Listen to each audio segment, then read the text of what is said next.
Our next speaker has a long history with Ron Carey and with the Teamster rank and file movement. Ken Paff was the strategist behind winning the right to vote for the members, for Teamster president for the members. In Collision, Ken Crow's book, he described Brother Paff as the field general who led Ron Carey's grassroots campaign army in 1991. Ken was one of the founders of Teamsters for Democratic Union in 1976, when he was a freight driver in Cleveland, Ohio. He continues today as TDU's national organizer. Ken Paff.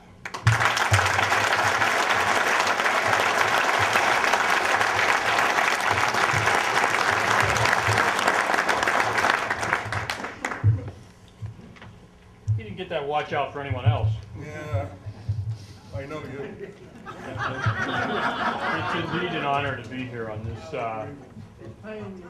emotional day in the presence of Ron's wonderful family and his friends, a lot of my friends, and fighters for the future of the labor movement.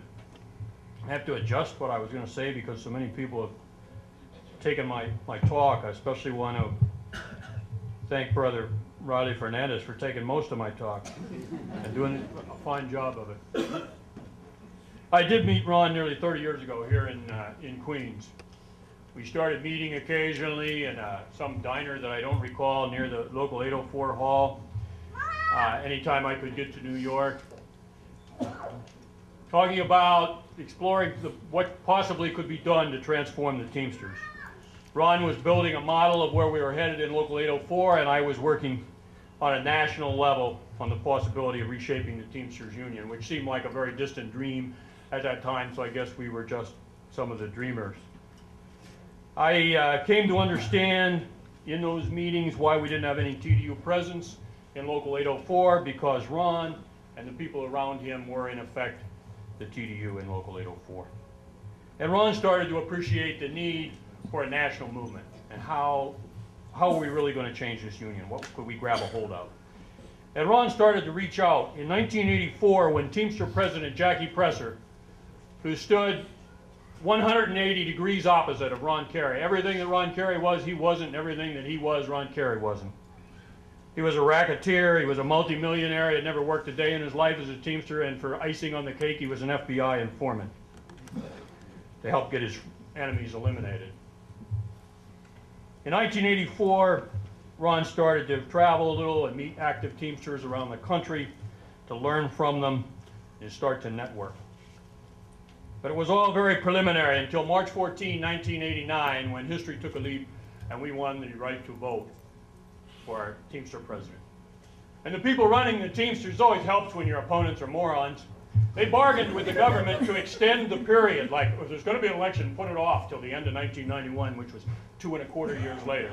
Boy, that was a load off my mind because we were completely unprepared. Had to build a gigantic campaign around our organization.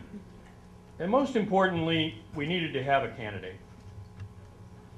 We needed to have a candidate with the vision, with the energy, with the commitment to actually follow through and not fall into the same groove. So the next month, in April 1989, I traveled to New York, and I don't know that I slept at all the night before. I was very nervous. I was going to pop the question to Ron, and I felt he would probably throw the tuna salad at me, or no, seriously, I was rehearsing like fallback positions and at least think about it and all that. After about 5 minutes of conversation, it became clear that Ron was ready to make a move. He was thinking of the exact same thing, that he was going to step out and run for Teamster president. And when Ron made that move, he never looked back. And I found over the next 8 years, as people have talked about so well here today, that happened time and again. Sometimes he was slow to make a move because he was getting his ducks in a row. He was evaluating it, he was making plans. But when he made a move, it was normally very decisive, and it was on some very big issues that transformed this union, as people have talked about. One thing that hasn't been talked about is Ron's impact went well beyond the Teamsters.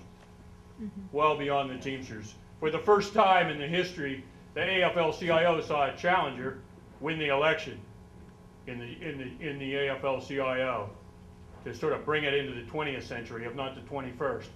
Mr. John Sweeney. He should be here today giving a posthumous thanks to Ron Carey for helping to elect him. In fact, Ron Carey was a decisive force.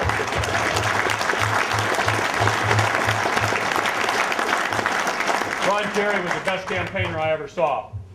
Not that he was not just that he was a natural politician, although I think most of you know he was. He was a great campaigner. But he just had instant rapport with working people. Their issues became his issues. Eddie Burke did a wonderful imitation of that New York accent that we all laughed at and loved. But he could talk to a road driver in Houston or a factory worker that spoke Spanish in LA, and he had instant rapport with those workers. And that was Ron Carey. And that was the beginning of his being elected, that rapport that he had, that ability to take other people's issues and become their spokesperson. Now, after Ron was elected, typically a person in a position of power, the president of the most powerful union in the United States, he wouldn't be too happy to have a rank and file group like TDU around in his union. He'd want to see that gone. After all, they might start pressuring him. What kind of a leader would want pressure put on them? Well, a leader who's about generating new leadership from below, who's about rank and file power. And so our relationship continued and deepened. Ron Carey's first public speech as a candidate was at the 1989 TDU convention in Pittsburgh. Jim Reynolds sitting right there. He's going to speak next. He was there with him. A few others from 804. His last public speech was at the November 1997 TDU convention, and he keynoted all but one of the annual conventions in between. And those speeches, every one of them, including that final one, that hard final one, were about the future. They were not about Ron Carey. Ron Carey was always focused on the workers' needs, the workers' movement, and where we were going in the future. And in that unjustly imposed exile that Ken just talked about, Ron was, of course, understandably angry, as we all were, and saddened. But even then, he was always about the future. Ron was always there in his later years to support our struggles, to give his advice, and to support especially those fighting in his beloved Local 804. We're here today to celebrate Ron's life and work, but I think even more importantly, to carry it forward, to build on it, to make his legacy a living legacy.